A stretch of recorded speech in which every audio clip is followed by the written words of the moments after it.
دوسرا سیموئیل اور اس کا دوسرا باب جو 32 آیات پر مشتمل ہے۔ اور اس کے بعد ایسا ہوا کہ داؤد نے خداوند سے پوچھا کہ کیا میں یہودا کے شہروں میں سے کسی میں چلا جاؤں؟ خداوند نے اس سے کہا جا۔ داؤد نے کہا کدھر جاؤں؟ اس نے فرمایا حبرون کو۔ سو داؤد ماں اپنی دونوں بیویوں یزریلی اخینوم اور کرمیلی نابال کی بیوی ابیجیل کے وہاں گیا، اور داؤد اپنے ساتھ کے آدمیوں کو بھی ایک ایک کے گھرانے سمیت وہاں لے گیا، اور وہ حبرون کے شہروں میں رہنے لگے۔ تب یہودا کے لوگ آئے اور وہاں انہوں نے داؤد کو مسح کر کے یہودا کے خاندان کا بادشاہ بنایا، اور انہوں نے داؤد کو بتایا کہ یبیس جلاد کے لوگوں نے ساؤل کو دفن کیا تھا۔ سو داؤد نے یبیس جلاد کے لوگوں کے پاس قاصد روانہ کیے اور ان کو کہلا بھیجا کہ خداوند کی طرف سے تم مبارک ہو، اس لیے کہ تم نے اپنے مالک ساؤل پر یہ احسان کیا اور اسے دفن کیا۔ سو خداوند تمہارے ساتھ رحمت اور سچائی کو عمل میں لائے، اور میں بھی تم کو اس نیکی کا بدلہ دوں گا، اس لیے کہ تم نے یہ کام کیا۔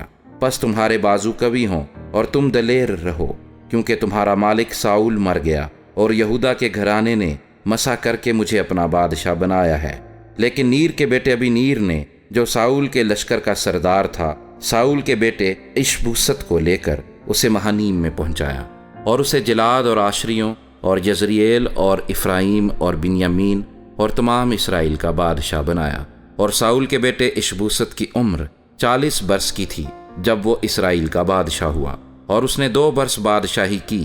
لیکن یہودا کے گھرانے نے داؤد کی پیروی کی، اور داؤد حبرون میں بنی یہودا پر 7 برس 6 مہینے تک حکمران رہا۔ پھر نیر کا بیٹا بنیر اور ساؤل کے بیٹے اشبوست کے خادم مہانیم سے جبعون میں آئے، اور زرویا کا بیٹا یوآب اور داؤد کے ملازم نکلے اور جبعون کے تالاب پر ان سے ملے، اور دونوں فریق بیٹھ گئے، ایک تالاب کی اس طرف اور دوسرا تالاب کی دوسری طرف۔ تب ابنیر نے یوآب سے کہا ذرا یہ جوان اٹھ کر ہمارے سامنے کھیلیں۔ یوآب نے کہا اٹھیں۔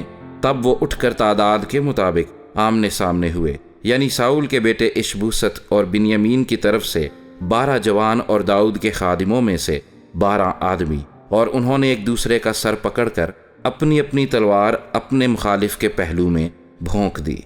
سو وہ ایک ہی ساتھ گرے، اس لیے وہ جگہ حلقت حزوریم کہلائی، وہ جبعون میں ہے۔ اور اس روز بڑی سخت لڑائی ہوئی، اور بنیر اور اسرائیل کے لوگوں نے داؤد کے خادموں سے شکست کھائی، اور زرویا کے تینوں بیٹے یوآب اور ابیشے اور اساہیل وہاں موجود تھے۔ اور اساہیل جنگلی ہرن کی مانند سبک پا تھا، اور اساہیل نے ابنیر کا پیچھا کیا، اور ابنیر کا پیچھا کرتے وقت وہ دہنے یا بائیں ہاتھ نہ مڑا۔ تب ابنیر نے اپنے پیچھے نظر کر کے اس سے کہا اے اساہیل کیا تو ہے؟ اس نے کہا ہاں۔ ابنیر نے اس سے کہا اپنی دہنی یا بائیں سمت کو مڑ جا، اور جوانوں میں سے کسی کو پکڑ کر اس کے ہتھیار لوٹ لے۔ پر اساہیل اس کا پیچھا کرنے سے باز نہ آیا۔ ابنیر نے اساہیل سے پھر کہا میرا پیچھا کرنے سے باز رہ، میں کیسے تجھے زمین پر مار کر ڈال دوں، کیونکہ پھر میں تیرے بھائی یوآب کو کیا منہ دکھاؤں گا؟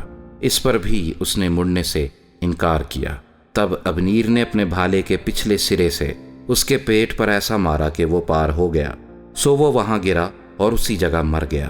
اور ایسا ہوا کہ جتنے اس جگہ آئے جہاں اساہیل گر کر مرا تھا وہ وہیں کھڑے رہ گئے، لیکن یوآب اور ابیشے ابنیر کا پیچھا کرتے رہے۔ اور جب وہ کوہ اما تک جو دشت جبون کے راستے میں جیاہ کے مقابل ہے پہنچے تو سورج ڈوب گیا، اور بنی بنیامین ابنیر کے پیچھے اکٹھے ہوئے اور ایک دستہ بن گئے اور ایک پہاڑ کی چوٹی پر کھڑے ہوئے۔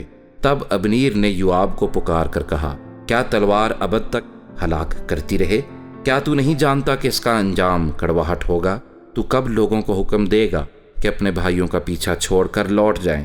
یوآب نے کہا زندہ خدا کی قسم اگر تو نہ بولا ہوتا تو لوگ صبح ہی کو ضرور چلے جاتے اور اپنے بھائیوں کا پیچھا نہ کرتے۔ پھر یوآب نے نرسنگا پھونکا اور سب لوگ ٹھہر گئے اور اسرائیل کا پیچھا پھر نہ کیا اور نہ پھر لڑے، اور ابنیر اور اس کے لوگ اس ساری رات میدان میں چلے اور یردن کے پار ہوئے اور سب بترون سے گزر کر مہانیم میں آ پہنچے، اور یوآب ابنیر کا پیچھا چھوڑ کر لوٹا، اور اس نے جو سب آدمیوں کو جمع کیا تو داؤد کے ملازموں میں سے 19 آدمی اور اساہیل کم نکلے، پر داؤد کے ملازموں نے بنیامین میں سے اور ابنیر کے لوگوں میں سے اتنے مار دیے کہ 360 آدمی مر گئے، اور انہوں نے اساہیل کو اٹھا کر اسے اس کے باپ کی قبر میں جو بیت لحم میں تھی دفن کیا، اور یوآب اور اس کے لوگ ساری رات چلے اور حبرون پہنچ کر ان کو دن نکلا۔